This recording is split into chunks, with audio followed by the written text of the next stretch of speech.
Thank you for joining me for another episode of our distinguished podcast, everything that has to do with customer success methodologies and setting up a customer success practice for your organization so that you can increase land and expand, retention, advocacy, you name it. It's just awesome for business growth. And today I have Alon Ahronberg, who's actually from Israel. I met him at the customer conference in 2023, and he actually does two remarkable things. First of all, he's the senior director of customer success at a company called Cheq, which he'll tell you a little bit about in a second here. But most importantly, at his spare time, he's actually dedicating his time to help those that want to join the customer success movement and to become better CSMs. And he does that through a company called 6 Figures. They have the School of High-Tech Customer Success. You can learn more about that class. I have no stick in this game. I'm just sharing it because obviously it's a very practical class with some theories and how to promote yourself and how to get connections so you could land your next job. So many people are now out of the job or looking to get into customer success. I think that's a great resource. You could see here the stats.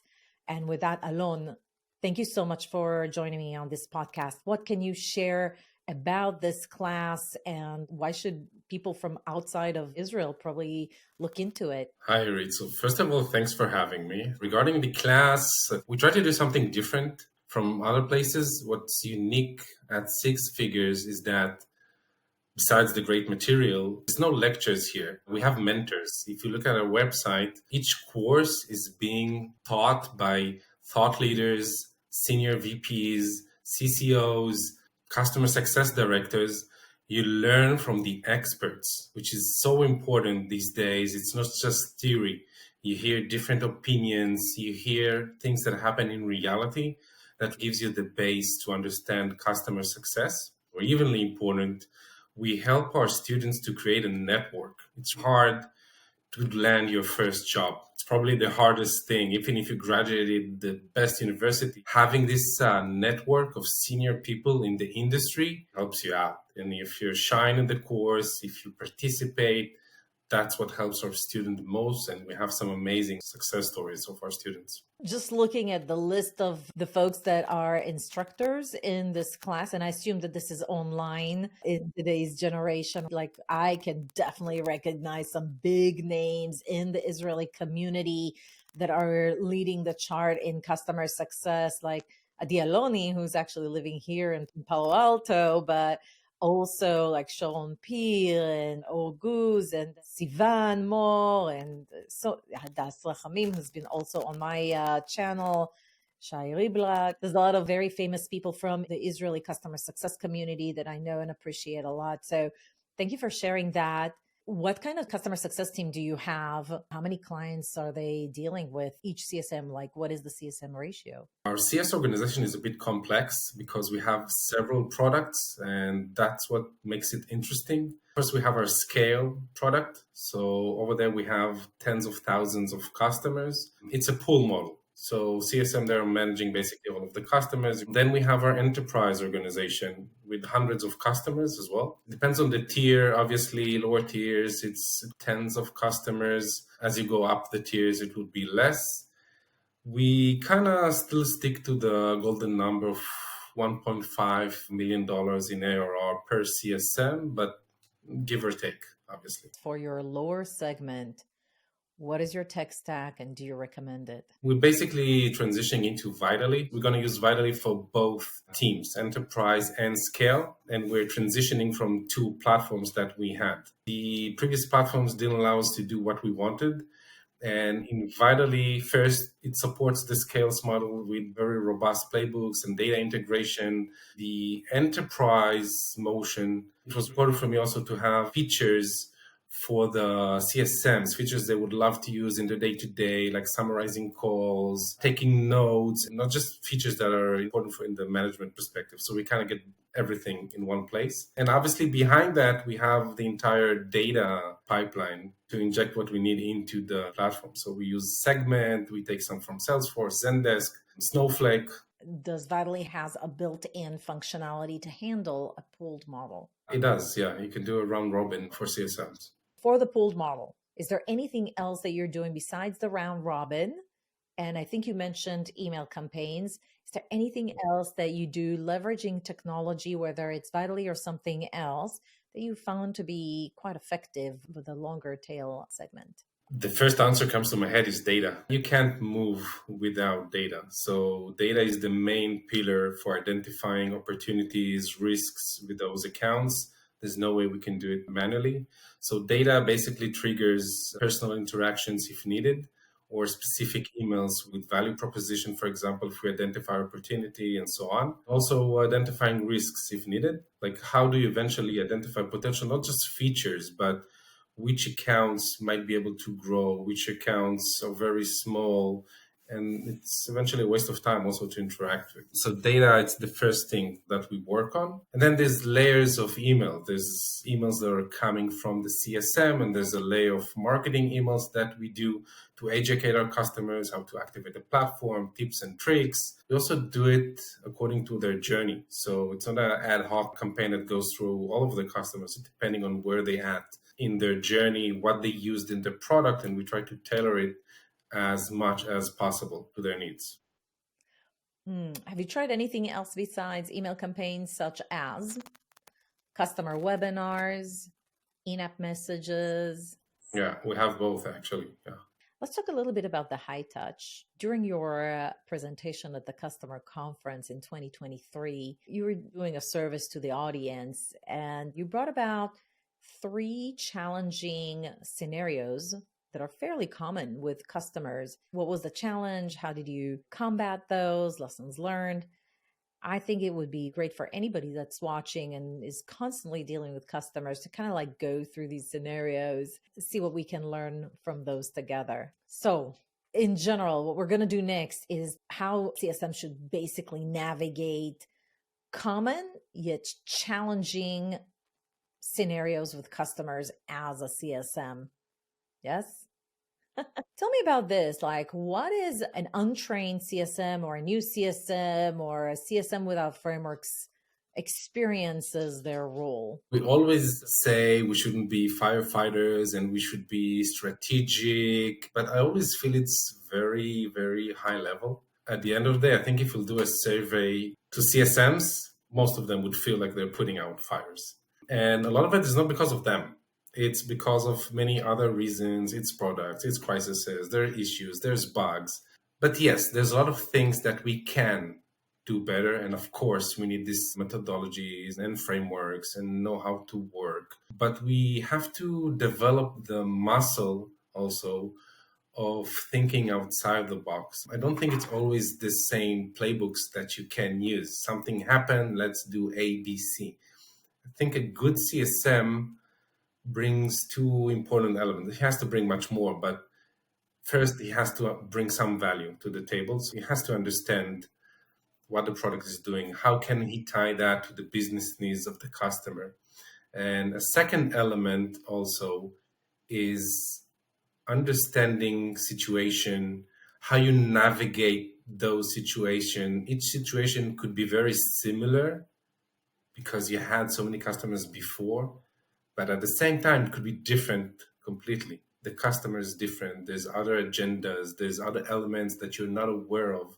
And if you can master that and understand the situation, be creative, that's how you eventually deal and succeed. Yes, there's so many other elements that are not only affected by you, but to be the best, you have to be able to navigate it. When I was asked to prepare something for the conference, I was thinking, what can I do that could give real life examples and not just theoretical materials? So I tried to do it through a few stories. I had a pleasure to work in my past, or my team had a chance to work with some of our customers. And through that, touch in a few methods that could help dealing with those scenarios. Love that. So first of all, what shows up for me is, as executives, we often create a playbook. And I think that for CSMs that are sort of new, they mistakenly think that the playbook is a step-by-step instruction. This is exactly what I need to do. And then it's a dangerous, slippery slope if they're actually thinking that they need to follow exactly that playbook. Instead, it's a guideline. It's taking the tribal knowledge of everyone else on the team that dealt with similar situations in the past. And this is a recommendation of how to deal with it. And the reason it's there, and I want to emphasize it for anybody that's watching or listening to this podcast, is so that you don't need to reinvent the wheel. Like if this is the first time you deal with it, here's how others have dealt with. And so it should be a source of inspiration, if you will. But then you have to take the situation, you have to take the recommendation and come up with your own path. And so with that, I wanted to kind of dive into the first scenario. That's probably a scenario we all face as CSMs and managers working with our CSMs. It's about customer that doesn't have enough priority with us. We all know this situation that we're trying to push more. Let's create more use cases. Let's bring more users to work in our platform. Let's bring more departments. And on the other side, there's nothing. We don't have time. We need to do other projects. I don't have R&D. And we don't understand why. It doesn't make sense to us. This specific story, it's a great one. It was back at the day I was working at Sisense. We are a BI company similar to Tableau or Click. This specific was actually one of my team members that was working on this account. And it was a huge account, huge brand in the UK, globally spread, 18,000 employees. It's real enterprise. We were sure there's huge potential. Although it was a tier one account, 100K ARR, we were sure this one is going to be huge. But we only were able to implement basic use cases that went live partially, and we were kind of stuck. We couldn't progress basically with this account. We couldn't convince them to implement more. Our technical lead, our champion, was avoiding us. He didn't have time to work on our product. He had other priorities. He was dissatisfied. It wasn't what he liked, and it was hard. And we had two executives that were sponsoring this project. We had a CFO and we had the head of operation. That was also very hard to get to them. Each one of them was also pulling into a different direction. Couldn't move anywhere. And obviously renewal is starting to come up and we're worried. Why would they pay 100K for a simple use case? But also we have to exploit the potential of this account. And we tried numerous meetings and talks. Nothing worked. We couldn't move with this account. At one point, I said, we have to do something different. Let's go there. I sent them an email. Hey, guys, I'm going to be in London. Let's try to meet. They said, yes, let's meet up. And we set the meeting. We prepared, me and my team member prepared a whole presentation about the use case, the value, what we think we can do with a full proposition of our plans for this company. When I came to the offices, it was actually a funny story. They forgot to book a meeting room. So we actually sat down in the dining area. There wasn't even somewhere I could plug my computer, so my battery was out. But that's probably the best thing happened, because I didn't stick to the slide and to the narrative that we created. We end up having a very, very open conversation about their business. We talked about what their needs are. We didn't understand how come organization so big doesn't have KPIs, doesn't have analytics inside. And we understood why. And actually our two executives, their goal was to push that in the company and starting to introduce KPIs, which nobody in the organization wanted. And we ended up with changing the plan, thinking about what we can do. We actually created and defined a new use case that would help the management first to see the data. And hopefully that would trickle down to the teams and different regions to so understand what are they measured by. And we also understood that the technical lead didn't like us because so many things he wanted. So I offered them professional services. We will be able to help them with some of that to kick things started. And that really resonated with what they wanted. We set it off, we renewed the account, and we set up a new role. That meeting changed everything. Some of the lesson learned that we can take from this scenario, there's actually a few lessons learned here. And I see that many times, by the way, not just in this scenario, but CSMs have a tendency to take assumptions. I see that a lot of times. You dealt with this scenario before. It's the same industry, maybe the same role of your customers that you work with, and you think you already know what the solution or what is the cause for the miscommunication or lack of satisfaction. We need to be careful with that. We always have to think about every scenario and try to be creative and understand what's different here. It's not the same things. So that's one. The second thing here, and I think we all know that, and we can't do that every time, but face-to-face, it's a complete game changer. If you meet someone face-to-face, the things that you can get in a face-to-face meeting, it's not the same thing as having a Zoom call. For big accounts, it's easier to get the budget. For smaller accounts, it's harder, and obviously we can't visit all of our accounts. What we try to do sometimes, by the way, it's like a tour. You go for a few days and you try to meet as many customers as possible, but that's important. The third thing that I would recommend understanding is what other projects are currently happening that your executives or your champions are dealing with. It's not always about us. We have a tendency to think that our product is the most important thing that occupies our customers. And it's definitely not that. They have thousands of other things. It's our responsibility to understand what are they doing and how we can help fit our product or understand the timelines or how we can help or maybe even shift a priority to help them to achieve the success with our product. But we need to understand that as well, not just pushing our product. So that could help as well. You said earlier that customer success managers are a gap stopper, like gap stopper for unoptimized products. But then in number 2, you say, hey, face-to-face is so key. Understand what's going on and build those relationships. How do you reconcile between these two statements? There's a direct relationship. We're sometimes closing the gap, but number 2 is where we want to be. That's where I want CSMs to be. Having those face-to-face meetings, understanding the business, communicating with executives, understanding priorities.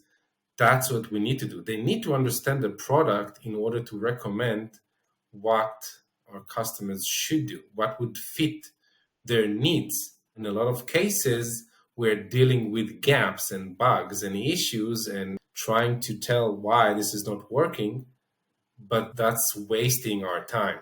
This is where we do want to be. 2 more scenarios. What is the second scenario that you wanted to share with us that happened to you? The second scenario is, I call it the misaligned expectations. That's misaligned expectation, obviously, between us and the customer. In this particular example, one of my team members was managing another big account. Here, it was actually something that was a little bit unique. This customer was sold on an edge case. If you remember, Cheq is protecting marketing span and we're protecting the website. Here, we ourselves try to do something a little bit different and do something which is a little bit more like marketing optimization, not a comfort zone. And we're fine with that. But here, the challenge was a little bit bigger because it was an edge case and this customer was very, very demanding. They wanted to see ROI very quickly. They want to see the data on every step that we made.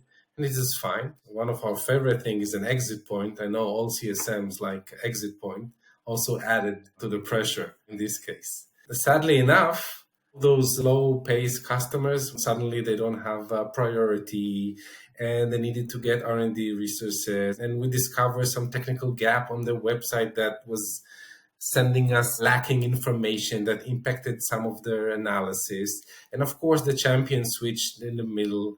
So nothing was moving at the pace that we wanted. And this pressure of exit point was always there. And we agreed to push the exit point with the customer. We told them we're going to push that a little bit so you can take a decision a little bit later until we are able to go live, prove value. And one thing that we did is also pushing the EBR, the Executive Business Review, because we wanted to come to this EBR with success. We wanted to come with value so we can prove the case, decide that we move forward, and then continue, obviously, working on our relationship. What happened actually is eventually we did the EBR 2 months before renewal. This is how much we eventually dragged this project. But we did found value, which was amazing. We even proved the case. We did some testing on a side case. We saw value. We came to the meeting excited. But then the executive also asks us to do a lot of security tests, compliance stuff, and prove how we do detection, so many other stuff that we didn't anticipate it, which is not related to the success that we found. And sadly, not because of us, it took a lot of time. We needed their security team to work in order to pass those tests. And we missed the deadline of renewal. Wow. What did you do? How did you handle that? We worked so hard to get it through. We weren't able. It's not a success story, sadly. It's a sad story, a tragic one. So much time, so much pressure, probably a little bit of a team burnout internally and maybe even on their end. If you could do this again, do you have any lesson learned from this experience? Definitely. So the first thing that have to always include executives. We say that all the time. It's not a slogan. Honestly, it doesn't matter if they're in the kickoff or if they didn't join. Create this relationship somehow. Use your executive to reach out later. Include them in EBR. It doesn't have to be even a full-blown meeting. Make some connection. Make sure that we're on track. You think that if you had a chance to connect with the executive earlier on, you would have known that they were so passionate about you doing those tests, and potentially you could have done those way earlier before the EBR and present that if you knew what cared about. Completely. We could do that in parallel. We can mitigate that, but we left with no time in this specific scenario. The other lesson is don't push the EBR. You don't have to wait with an EBR or a QBR until there's a clear value and success. EBR is not just about demonstrating our success. It's a discussion. It's steering the project, discussing on all the risks that we have. It's even telling the customer, we need these resources. We can't progress. We have a problem with A, B, C. Don't wait. It has to be done as soon as possible. Again, it always depends on the customer size and the frequency, but it's not something we should push to the end. All right. The third tale in the saga. It's probably, I think, the most common when customers, they say they don't see value in our product. And I think there's so many rare products that you can actually measure the real value or ROI. Value is so many things. It's usage, it's features that bring efficiency to the company, but it's not necessarily something you can quantify. There's so many other factors also that are happening and could cause improvement in ROI, in revenue, and so on. But you do have to prove it. In this specific account, it was also an account as part of my work at Cheq. This is a smaller account, and it was a little bit different also. What we do at Cheq, we offer protection on websites. So our customers, they can block invalid traffic on the website. A lot of customers, they don't want this unnecessary traffic. They don't want information to be stolen. They don't want overload on the websites. And they don't want to have those bots clicking on their pay ads. This one in specific was in a different industry. It's an aggregator. Those customers usually pass traffic through their websites into other websites. They started off with us just by purchasing the data and analytics without real activating any protection. And again, a very long process of implementations, how to connect, how to bring the data into their pipeline.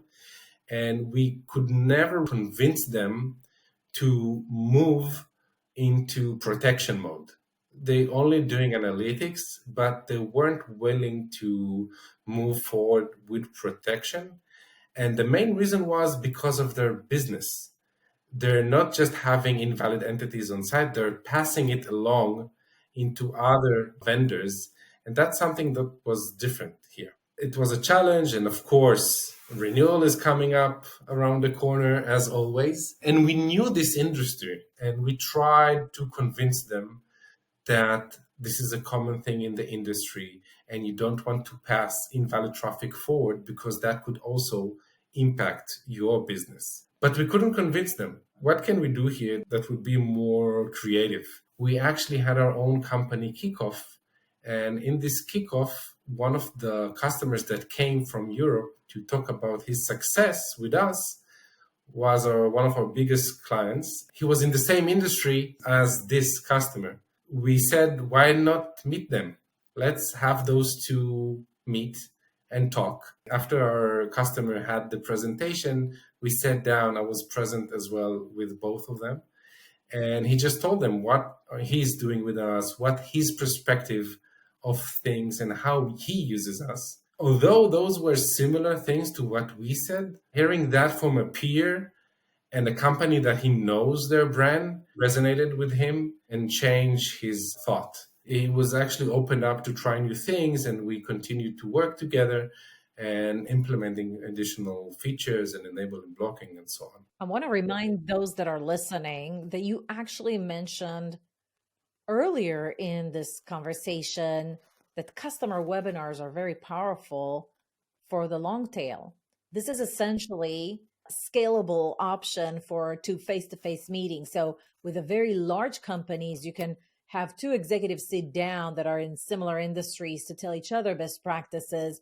And when you have thousands of customers, you bring one of them and they tell it to a bunch of other customers in a customer webinar. That's why it's so powerful. It absolutely has the same effect, only it's a much more scalable approach.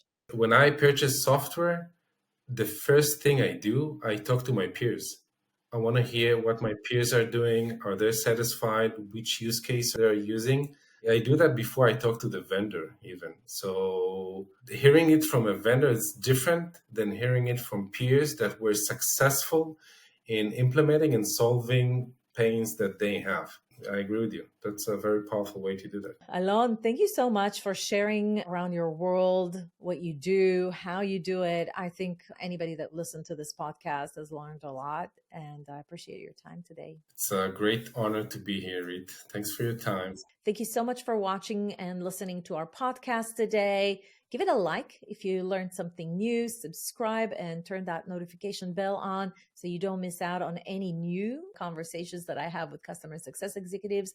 And with that, big love for me, and I'll see you at the next video.